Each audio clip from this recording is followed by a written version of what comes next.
David Martinez stood outside the music store, watching through the glass window as his 8-year-old daughter Emma pressed her face against the piano display. Her breath fogged up the glass as she stared at the black and white keys with the same intensity other kids reserved for toy stores. "Daddy, can we go inside, please?" Emma tugged at his jacket sleeve, her dark eyes sparkling with hope. David sighed and checked his wallet. After paying rent, groceries, and Emma's school supplies, he had exactly $43 left until next Friday's paycheck. The cheapest keyboard in that store probably cost more than he made in a week at the auto repair shop. "Maybe next time, sweetheart," he said, the familiar weight of disappointment settling in his chest. Emma's face fell, but she nodded like she always did when money was tight. They walked past the store, Emma's steps slower now. David had been a single father for 3 years, ever since his wife Sarah died in a car accident. Some days felt impossible, juggling work, parenting, and the crushing loneliness that came with losing his best friend and partner. The community center was their next stop. Emma had art class, one of the few activities David could afford. While she painted, he sat in the lobby reading yesterday's newspaper, trying to ignore the growling in his stomach. He'd given Emma his lunch money so she could buy milk at school. "Mr. Martinez?" A soft voice interrupted his thoughts. David looked up to see Claire Thompson, Emma's art teacher. She was probably in her early 30s with kind brown eyes and paint-stained fingers. "Could I speak with you for a moment?" David's heart raced. Had Emma done something wrong? "Is everything okay?" Claire smiled, easing his worry. "Emma is incredibly talented. I've been teaching here for 5 years, and I've never seen a child with such natural artistic ability. She created something today that honestly took my breath away." Relief flooded through David. "She loves art class. It's the highlight of her week, I can tell. She talks about you constantly, about how hard you work, how you read to her every night even when you're exhausted." Claire paused, studying his face. She also mentioned she wants to learn piano. David's shoulders sagged. "I wish I could afford lessons for her, or even just a cheap keyboard. But right now, I understand," Claire said gently. "More than you might think. I was raised by a single mother, too. Money was always tight." She hesitated, then continued. "I play piano. I've been playing since I was Emma's age. I also teach private lessons."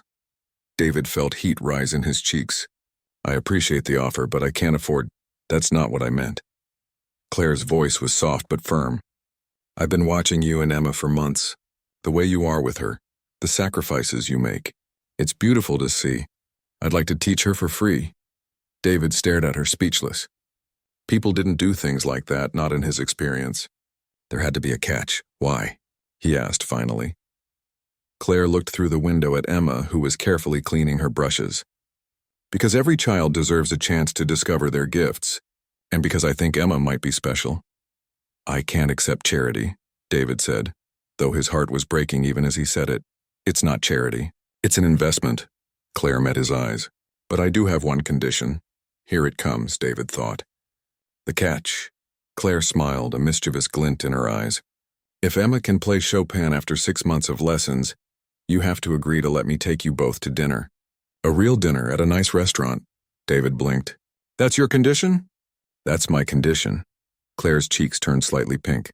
"I promise I'm not crazy. I just think Emma would benefit from seeing her father enjoy himself for once.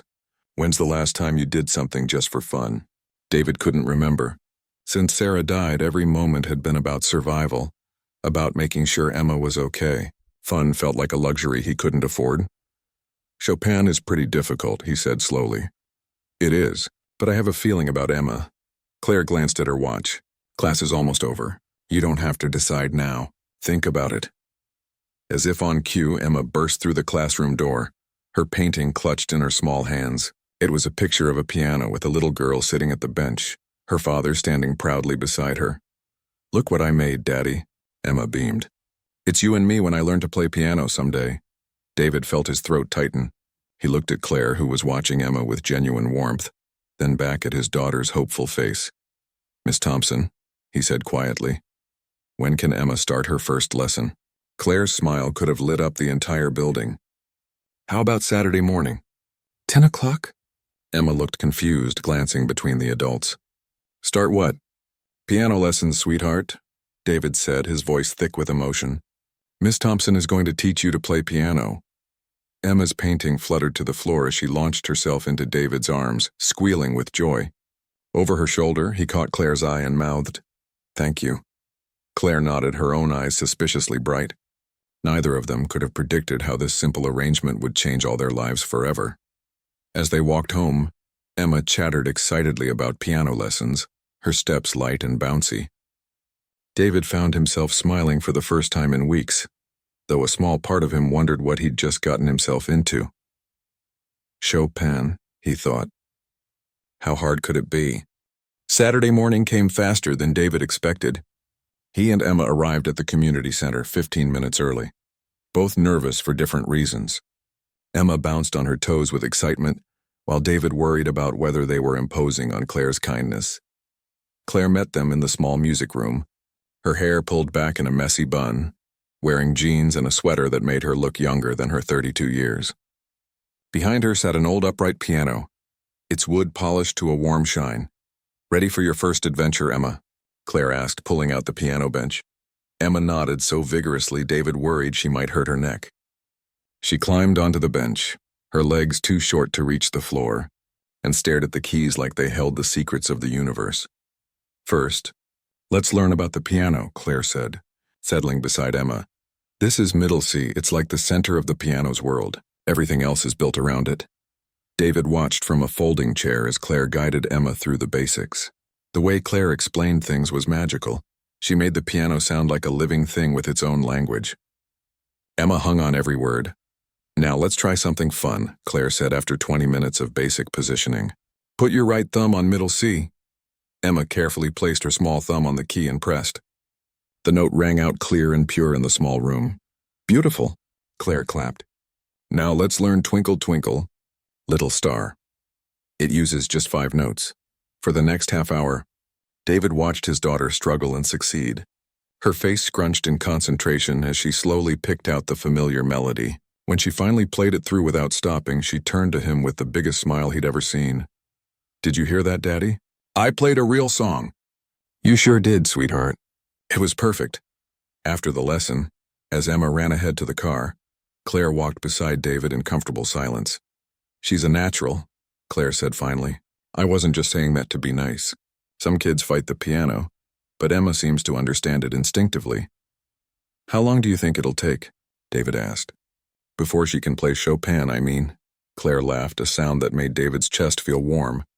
"Chopin isn't just any composer. His pieces are beautiful but technically demanding. Even his simpler works require years of study." She paused. "Why?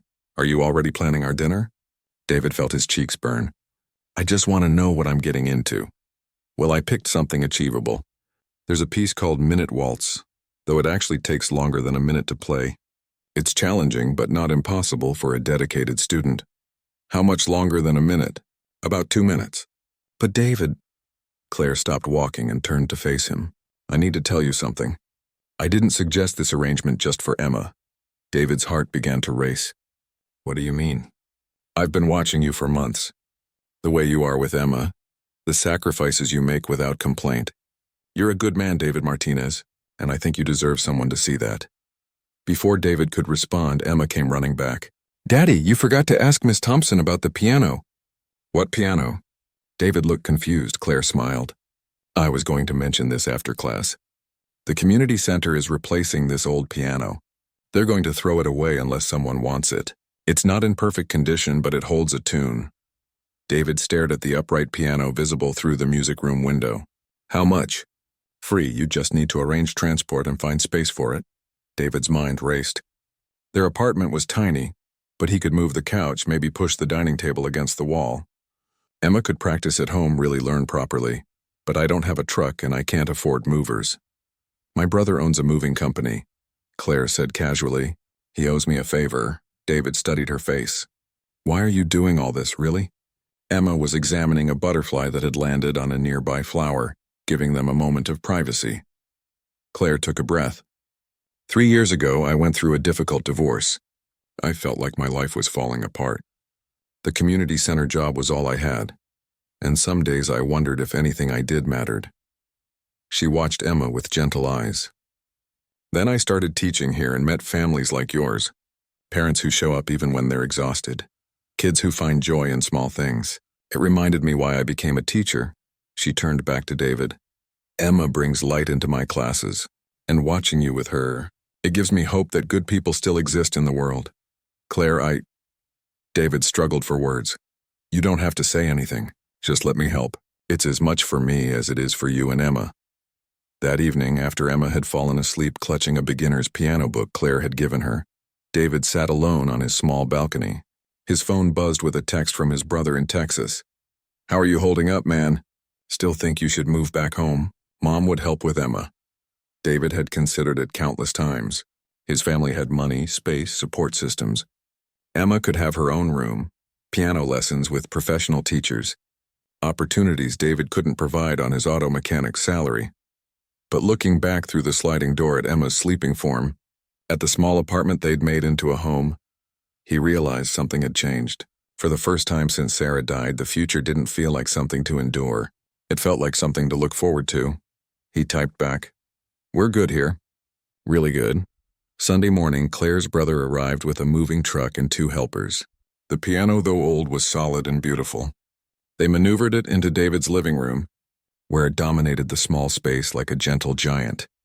Emma spent the entire day playing Twinkle, Twinkle, Little Star over and over, each repetition a little smoother than the last. Neighbors stopped by, drawn by the music. Mrs. Chen from downstairs brought cookies. The Martinez family had become the Martinez family with a piano, and somehow that felt like everything. That night, as David tucked Emma into bed, she looked up at him with serious 8-year-old eyes. Daddy, do you like Miss Thompson? David's heart skipped. She's very nice. Why do you ask?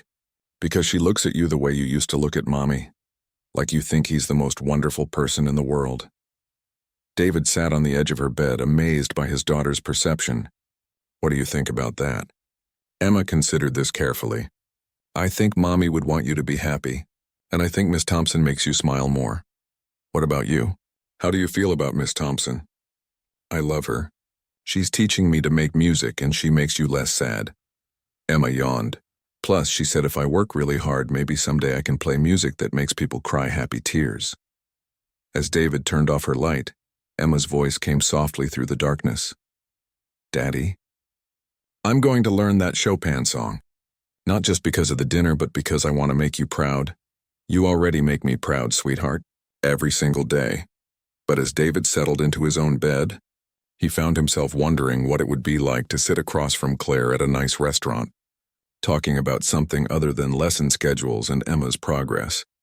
When was the last time he'd had an adult conversation that wasn't about car repairs or school forms? The thought both thrilled and terrified him. He'd been alone for so long, he wasn't sure he remembered how to be anything else. In the living room, the piano sat silent in the moonlight, waiting for tomorrow's music.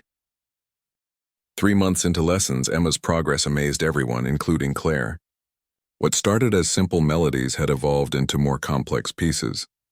Emma practiced every morning before school and every evening after homework, her small fingers growing stronger and more confident each day. David often found himself stopping his evening routine just to listen. There was something magical about hearing music fill their small apartment, transforming it from a place they survived into a place they truly lived. She's remarkable, Claire told David after a particularly impressive lesson. Emma had just played through a simplified Bach invention, her concentration so complete she seemed to forget the world around her. I've never seen a child absorb music theory this quickly. David watched Emma carefully clean the piano keys, a ritual Claire had taught her. She talks about music constantly now.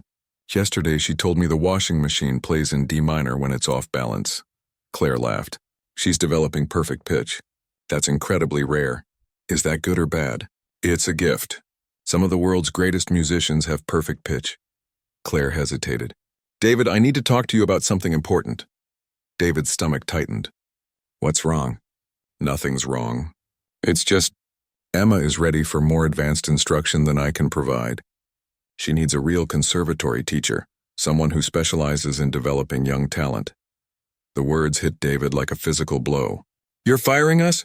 No, that's not what I mean. Claire reached out and touched his arm gently. I mean, Emma has the potential to be truly exceptional. but I'm not qualified to take her where she could go.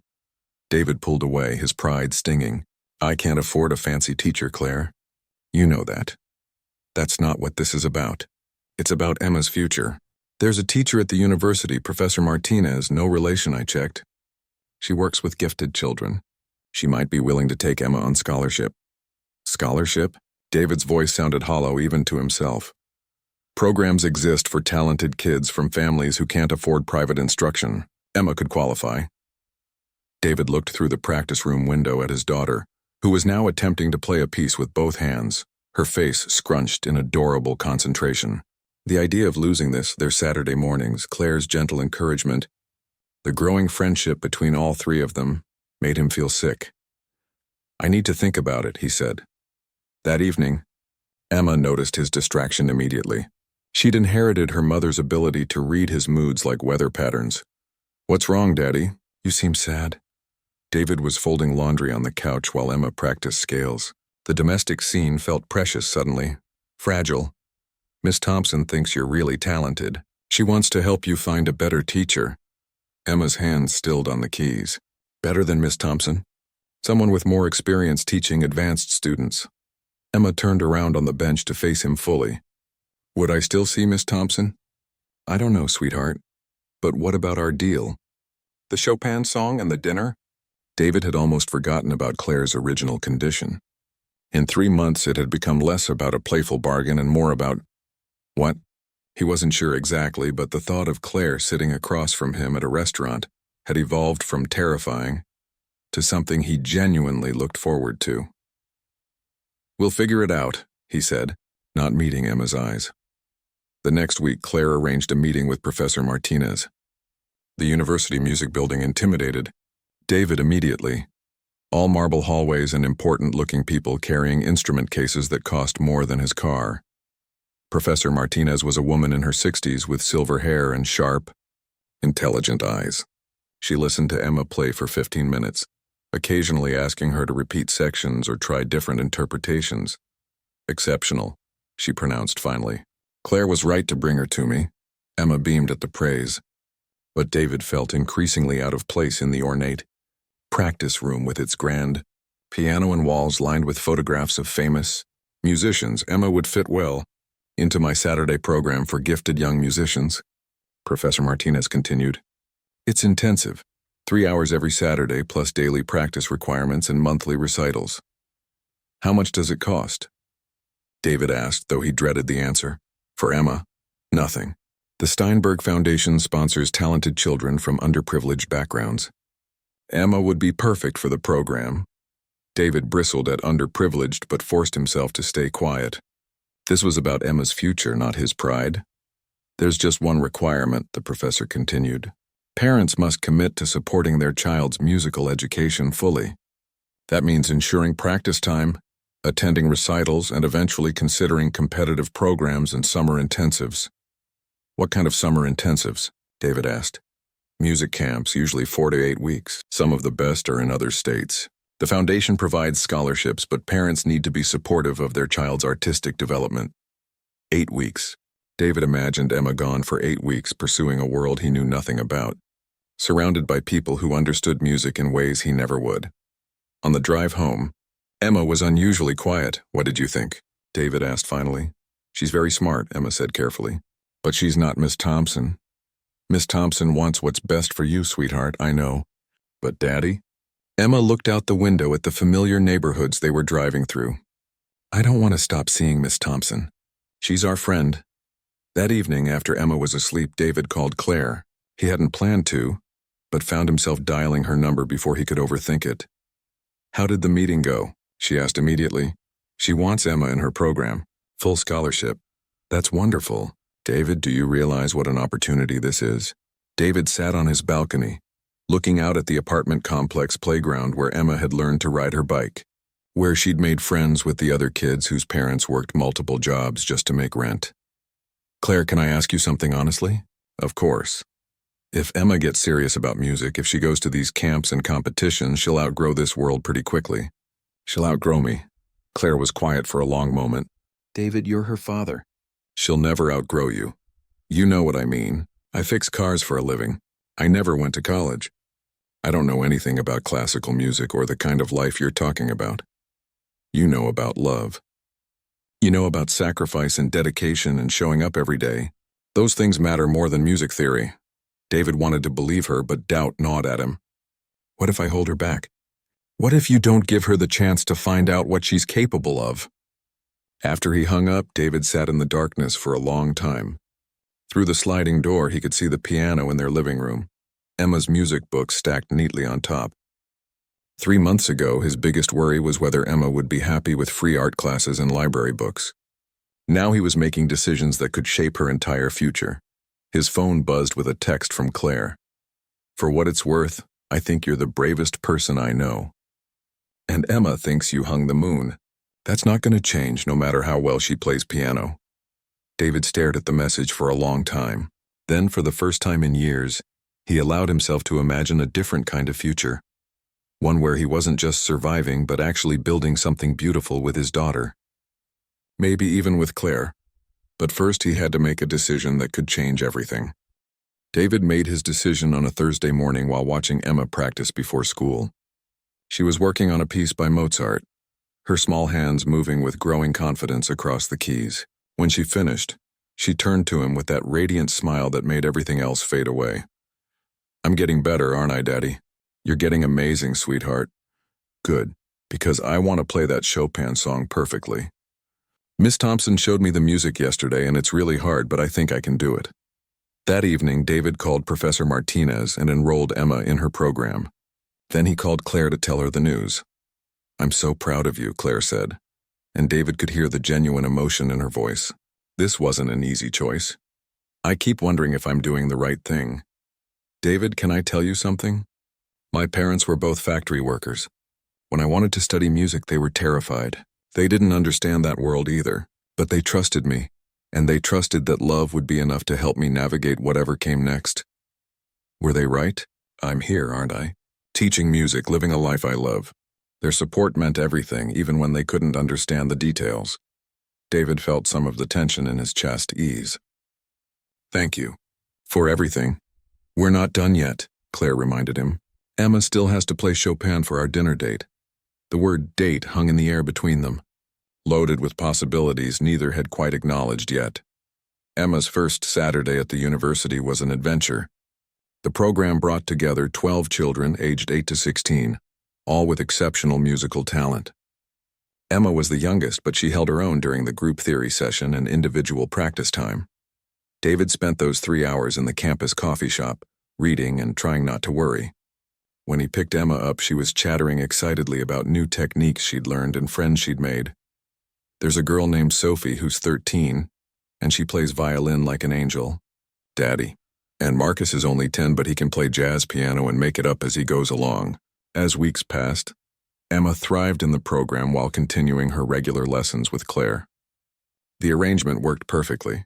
Claire focused on musical expression and joy, while Professor Martinez handled technical advancement in theory. But the real surprise was how much David enjoyed his Saturday mornings alone with Claire. After dropping Emma off, he'd return to the community center where Claire often used the time to prepare lessons or practice her own piano pieces. You don't have to stay, she told him one Saturday morning. I know you probably have errands to run. Actually, I like listening to you play. If that's okay. Claire's cheeks turned pink. You might get bored. I'm working on some Debussy that's giving me trouble. I don't know who Debussy is, but I doubt I'll be bored.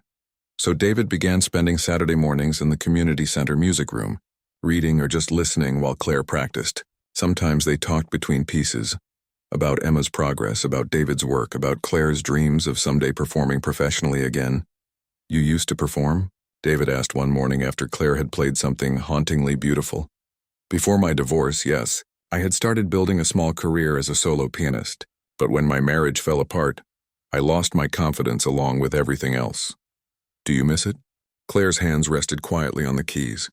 I thought I did, but lately I've realized I was chasing the wrong thing. I wanted recognition, applause, validation from strangers. Teaching Emma, watching her discover what she's capable of, it's more fulfilling than any concert I ever gave. She adores you. The feeling is mutual. You both have become... Claire paused, searching for words. You've become the best part of my week. David felt his heart skip. Claire, I know this is complicated. I'm Emma's teacher and you're dealing with so much already. I don't want to make things harder. David stood up from his folding chair and moved closer to the piano bench. You're not making things harder. You're making them better. Both of our lives. Claire looked up at him, her brown eyes soft and uncertain. Are you sure? Because once we cross this line, there's no going back to just being Emma's teacher and her father. I crossed that line weeks ago, David admitted. I just wasn't brave enough to say so. Claire stood up from the piano bench, and for a moment they just looked at each other, the morning sunlight streaming through the music room windows creating patterns on the floor around them. Emma's going to figure this out pretty quickly, Claire said. She's too smart not to notice. She already has. She told me last week that you look at me the way I used to look at her mother. Oh. Claire's voice was soft. How do you feel about that? Terrified, David said honestly, but also hopeful in a way I haven't been in years. Before either of them could overthink it, David reached out and took Claire's hand. Her fingers were warm and slightly calloused from piano playing, real and solid and reassuring. So where does this leave us? Claire asked. I guess we take it one day at a time, see what happens. And if Emma plays Chopin perfectly? David smiled, feeling lighter than he had in months. Then I guess we'll have that dinner. A real one, like you said. It's a date, Claire said, then immediately blushed at her own words. Yeah, David agreed, squeezing her hand gently. It's a date. That afternoon, when David picked up Emma from her university program, she seemed to sense something different immediately. You look happy, Daddy. Did something good happen? David glanced at her in the rearview mirror. Maybe. Is that okay with you? Emma considered this seriously. Is Miss Thompson the reason you look happy? Partly, yes. Good, I was hoping you'd figure that out soon. David laughed out loud. Were you now? Daddy, I'm 8, not stupid. You guys have been making hard eyes at each other for months. Hard eyes? That's what Sophie calls it when her older brother likes a girl. He gets all goofy and stares at her like she's made of ice cream. David couldn't stop laughing. Well, I guess that settles it then. Settles what? I guess I better learn to play piano too. Can't let you have all the musical talent in the family. Emma's eyes widened with delight. Really? Miss Thompson could teach you too. We could play duets. As they drove home through the familiar streets, David realized that somewhere along the way their small family had started growing. Not in the way he'd expected or planned, but in the way that felt right. Now he just had to hope Emma really could master that Chopin piece, because he was definitely looking forward to that dinner. 2 weeks before Emma's 6-month deadline, disaster struck. David was under the hood of a particularly stubborn transmission when his phone rang. The caller ID showed Emma's school and his heart immediately raced. Mr. Martinez? This is Principal Johnson. Emma's had a little accident on the playground. She's okay, but we need you to come in. David drove to the school with his hands gripping the steering wheel so tightly his knuckles went white. He found Emma in the nurse's office, her right hand wrapped in an ice pack, tears streaming down her cheeks. What happened, sweetheart? I fell off the monkey bars, Emma sobbed. My wrist really hurts, Daddy. The emergency room visit confirmed David's worst fear. Emma had a hairline fracture in her wrist. The doctor, a kind woman in her 50s, explained that it would heal completely with proper care. She'll need to wear a cast for 4 to 6 weeks, Dr. Peterson said. No piano playing during that time, I'm afraid. The healing bones need complete rest. Emma's face crumpled.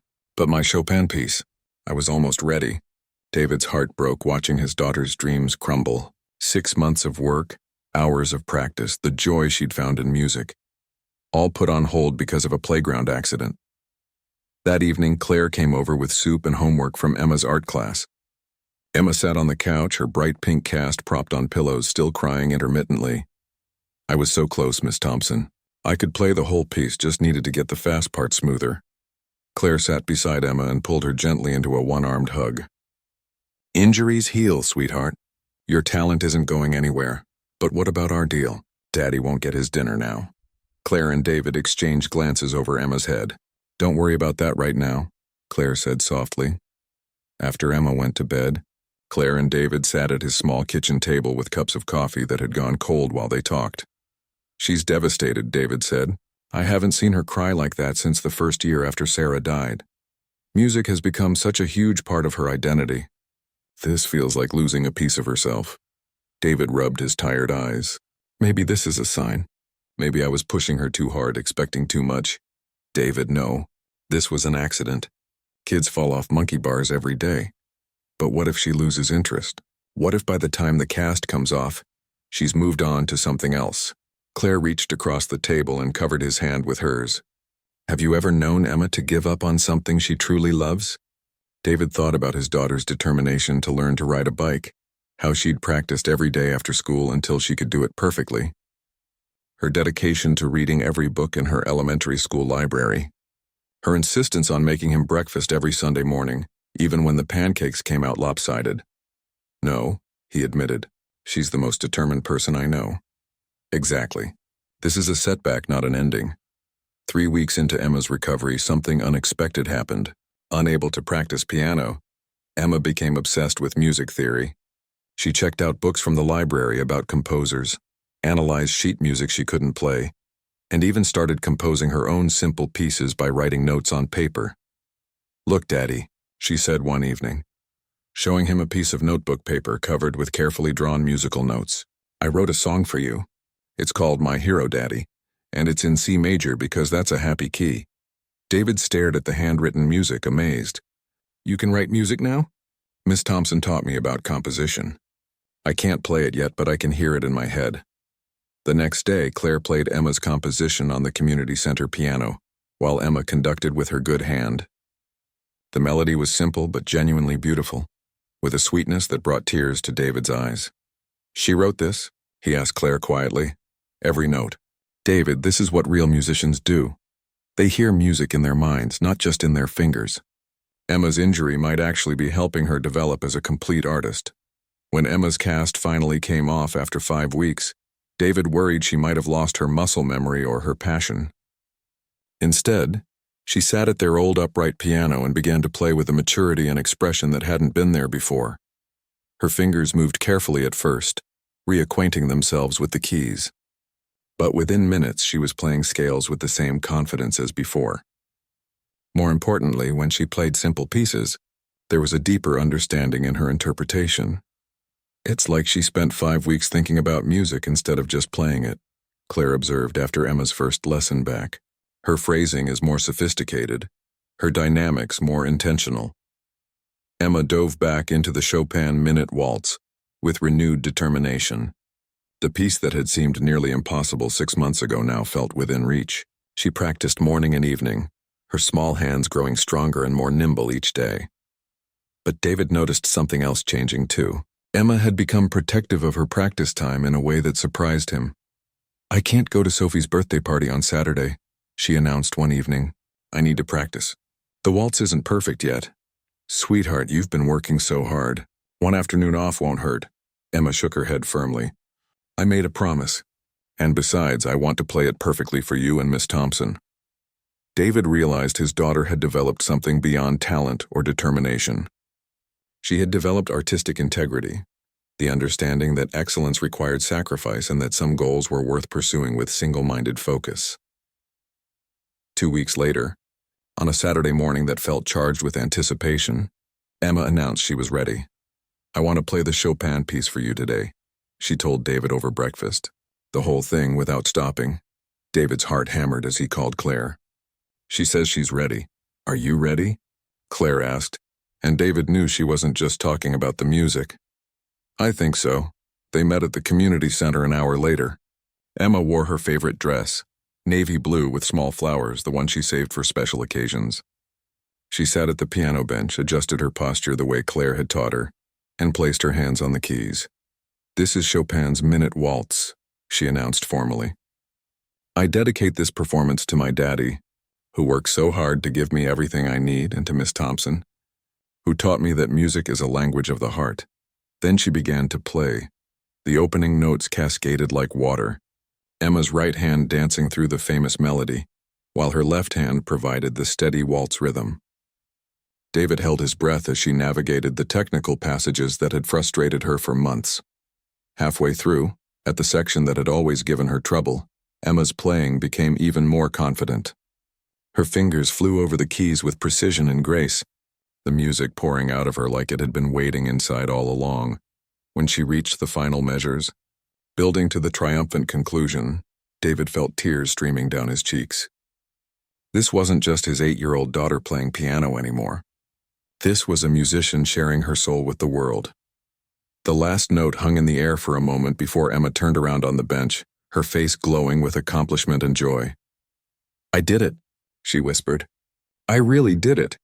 Claire was crying too, her hands pressed to her mouth in amazement. "Emma, that was extraordinary. You didn't just play the notes, you told the story." David pulled Emma into his arms, overwhelmed with pride and love and wonder at what his daughter had accomplished. "I'm so proud of you," he whispered into her hair, so incredibly proud. Emma pulled back to look at him. "Does this mean you have to take Miss Thompson to dinner now?" David looked across the room at Claire, who was watching them both with an expression of pure love and happiness. "I guess it does," he said. Emma clapped her hands. "Good, because I already picked out the restaurant.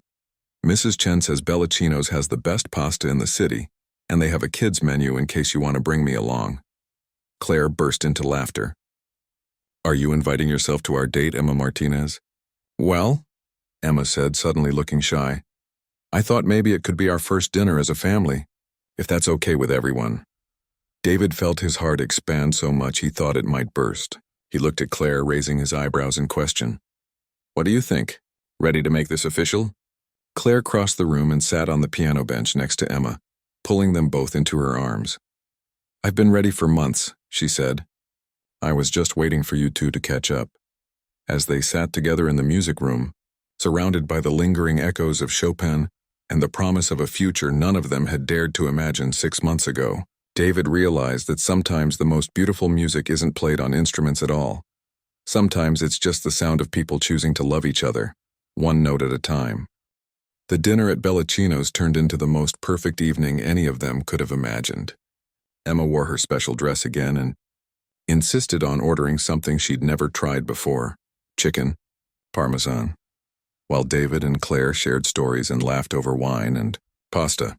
"You know what the best part of tonight is?" Emma said, twirling spaghetti around her fork with the concentration of a surgeon. "What's that, sweetheart?" David asked. "Everyone looks happy. Really, truly happy. Not just pretending happy." Claire reached over and tucked a strand of Emma's hair behind her ear. "That's because we are happy, sweetheart." "Good, because I was getting worried about Daddy. He smiles a lot more since you started teaching me piano, Miss Thompson." David felt his cheeks warm. "Emma, it's true. And you hum now when you're fixing cars. Mrs. Chen told me she can hear you humming through the window." Claire grinned at David across the table. "You hum?" "Apparently I hum," David admitted, though I didn't realize I was doing it. "It's Mozart mostly," Emma added helpfully. "The piece I played last month. Sometimes you hum it in the shower too." "Emma!"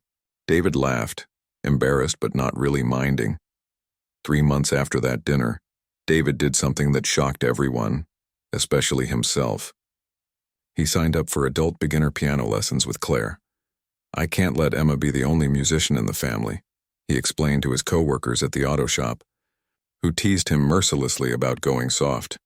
"Next thing you know, Martinez will be wearing a tuxedo and playing Carnegie Hall," his friend Rico joked.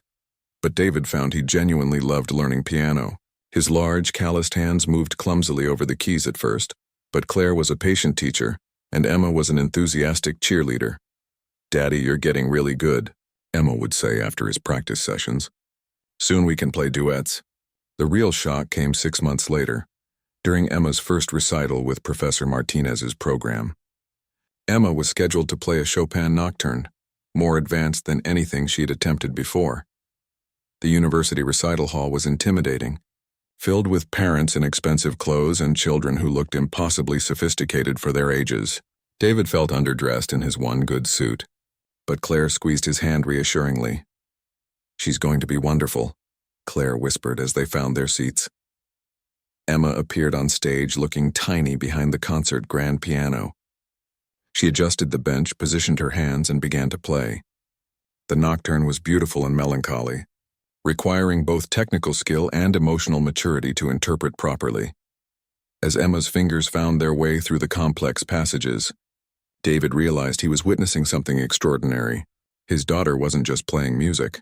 She was creating it, putting her own understanding and feeling into every phrase. When she finished, the applause was thunderous. But Emma wasn't looking at the audience. She was looking directly at David and Claire, her face radiant with accomplishment. After the recital, Professor Martinez approached them with an unusual expression. "Emma's performance tonight was remarkable," she said. "I'd like to discuss some opportunities with you." David's stomach tightened. "What kind of opportunities?" "There's a summer intensive program at Juilliard's pre-college division. It's highly competitive, but I think Emma would be accepted. It would mean 8 weeks in New York." David felt the familiar panic rising. "She's only 9 years old. I understand your concerns. But David, Emma has the potential to be truly exceptional. This program could open doors to opportunities most musicians only dream of." That night, after Emma had gone to bed still glowing from her successful recital, David and Claire sat on his small balcony discussing the future. "What do you think?" David asked. "I think Emma is ready for bigger challenges, but more importantly, I think you're ready to let her have them. What if she goes to New York and decides she doesn't want to come back to our small life here?" Claire took his hand. "David, look around. This isn't a small life anymore. Emma has a father who learned to play piano to support her dreams, a community that celebrates her achievements, and a future filled with possibilities. That's not small at all. And what about us? If she starts spending summers away traveling to competitions, then we'll support her together." Claire smiled. "David, there's something I need to tell you." David's heart skipped. "What?" "The community center offered me the position of music director. It would mean better pay, more responsibilities, and the chance to develop a real music program for kids like Emma. That's amazing. Why do you look worried about it?" "Because it would also mean I could afford a bigger place. Maybe even a house with room for a real piano, room for a family." David stared at her. "Claire, are you asking what I think you're asking? I'm saying that watching you and Emma this past year has taught me what I want from life. I want Saturday morning piano lessons and terrible school plays and birthday parties with homemade cake. I want to help Emma pursue her dreams and watch you discover your own talents. I want us to be a family officially." David felt tears spring to his eyes. "Are you proposing to me?" "I guess I am. Is that okay?" "More than okay." David pulled her into his arms. "Though I should probably warn you, if you marry me, you're getting a package deal. Emma comes with opinions about wedding music, and she's probably already planning the ceremony." Claire laughed. "I'm counting on it." The next morning, Emma found them having coffee at the kitchen table, holding hands and grinning like teenagers. "Finally," she announced. "I was wondering how long it would take you two to figure it out." "Figure what out?" David asked innocently. "That you want to get married, of course. Sophie's mom says grown-ups are really slow about these things." David and Claire exchanged amazed looks.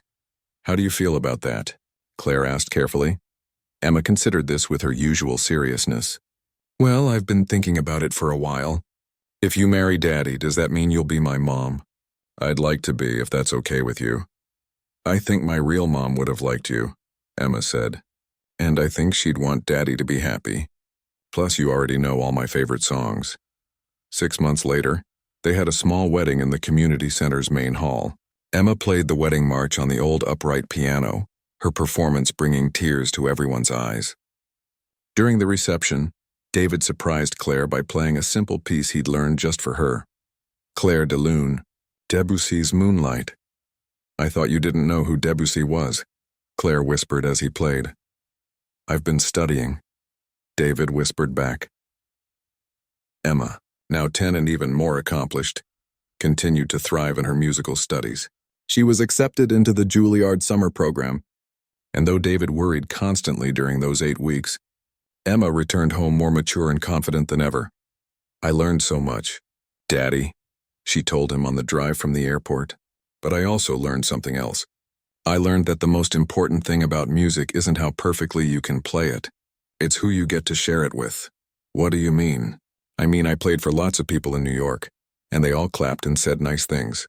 But none of it felt as good as playing that Chopin waltz for you and Mom that first time. Because that music was a gift for people I love." That evening, as they gathered in the living room of their new house, a small place with good light and room for two pianos, Emma made an announcement. "I want to have a recital. Just for us. I'll play all the songs that mean something to our family." So Emma played for an audience of two. The Chopin waltz that had started everything, the Mozart piece that made David hum, Claire de Lune, which had become their family song, and finally, her own composition, expanded and refined over the years, called Music for a Happy Family. As the last notes faded, David realized that the most shocking thing about their story wasn't that Emma had learned to play Chopin. It wasn't even that a single father had found love with his daughter's piano teacher. The most shocking thing was how completely their lives had transformed through the simple act of making music together. They'd started as three separate people carrying their own sadness and dreams, and somehow had become a family whose love resonated like a perfectly played chord. Emma stood up from the piano bench and took a bow, her parents applauding from their place on the couch. "Thank you for listening," she said formally, then grinned. "Now who wants ice cream?"